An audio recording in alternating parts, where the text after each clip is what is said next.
I'm Gina Gutierrez. I was born in Puerto Rico, and I currently live in Union County in the historic district of Monroe. It's a wonderful place to live.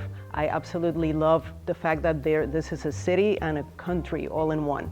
There's beautiful, meadows where there are sunflowers that you can go and take pictures of, and there is a little bit of an excitement in the city, so absolutely loving living in the historic Monroe district.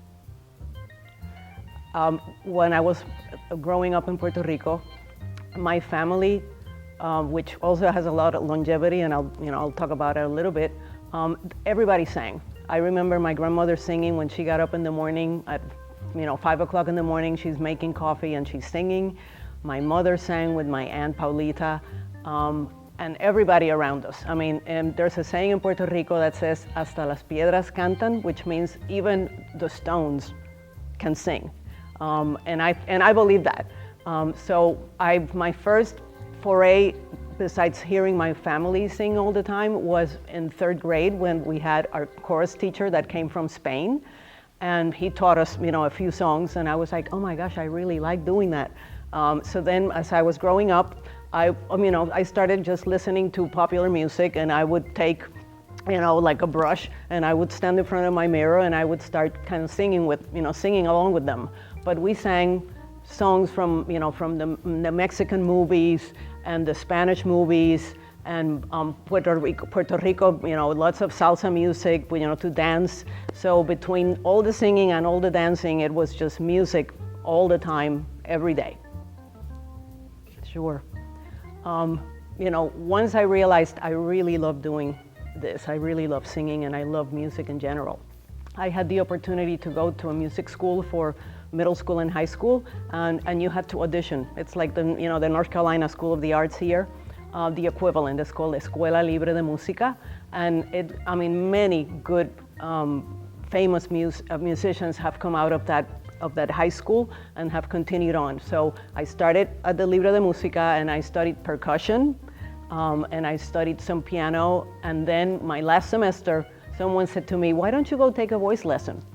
And I said, okay. I had joined every choir in the school, and we were doing chamber music, mixed choir, even in the men's choir, I was singing alto at the time. The teacher would ask me, can you sing this in this particular piece? I'm like, sure.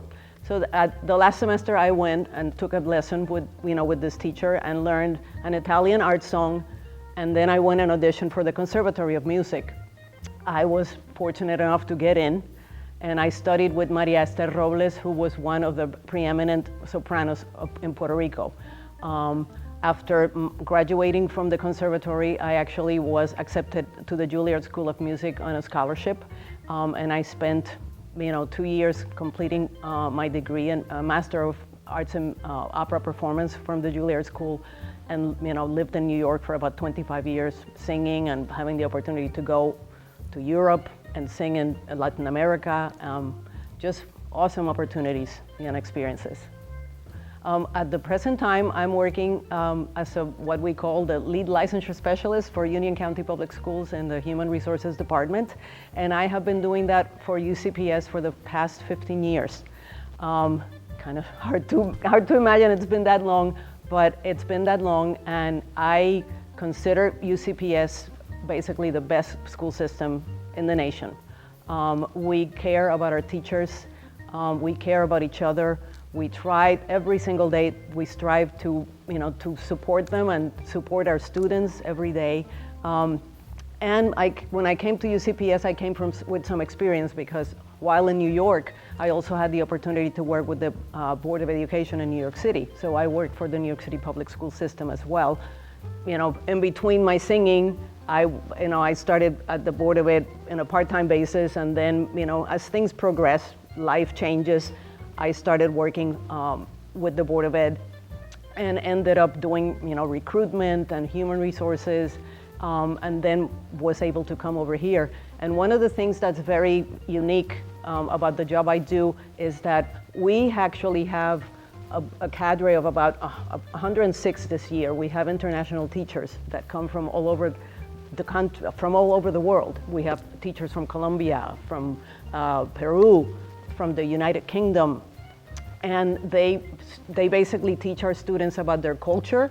We have Mandarin and English and Spanish immersion programs in the public schools, and I am the contact with them because I speak Spanish, so I speak with the teachers that speak Spanish, and I know a little bit of Italian, and I know some German, and so sometimes somebody comes in the lobby that speaks Russian and they call me, and I'm like, I just simply don't know that language, but on many occasions I've been able to come out to the lobby, and I remember one time we had an Italian family of all things, and I was able to communicate with them and give them directions, etc. So that's what I do on a day-to-day basis.